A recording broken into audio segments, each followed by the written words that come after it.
Pinadalan po ulit tayo for the fourth time ng portable turbofan mula sa Goodyo. Pero guys, sa apat na ipinadala nila sa atin ay ito yung pinakagusto ko.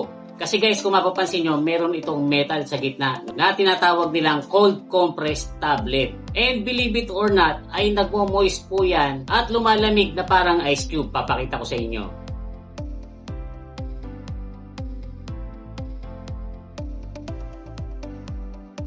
Oh, yan. Nakita nyo, nag-moist. Malamig yan.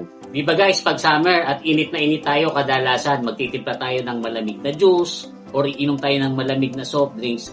Minsan dinidikit natin sa mukha natin yung nagmo-moist at malamig na baso. Kasi nakaka-presko sa pakiramdam yung madampian tayo ng malamig. So ngayon guys, kahit na wala kayong soft drinks or malamig na tubig na iinumin, magagawa nyo na yung madampian kayo ng malamig na bagay gamit itong Goodyo GFS 006. At syempre pa, pwede mo rin yung idampi sa braso mo or sa liig mo or kung samang part ng katawan mo na naiinitan ka. Tapos sasabayan pa yan ng malakas na hangin mula doon sa turbofan. Then guys, tulad din po nung ibang products ng Goodyo, itong GFS 006 ay meron ding display screen kung saan makikita nyo kung ito ba ay naka-on or naka-off. Saka dito nyo rin makikita kung anong level yung gagawin yung lakas ng fan.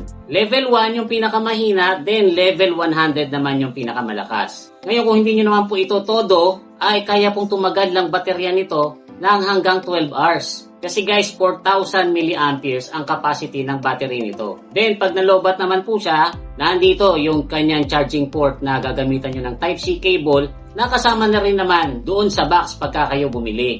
Then, nakagandahan dito guys, pwede nyo rin niyang itayo kung sakaling ayaw nyong hawakan or kung meron kayong ginagawa, like halimbawa nagbabasa or gumagawa ng homework.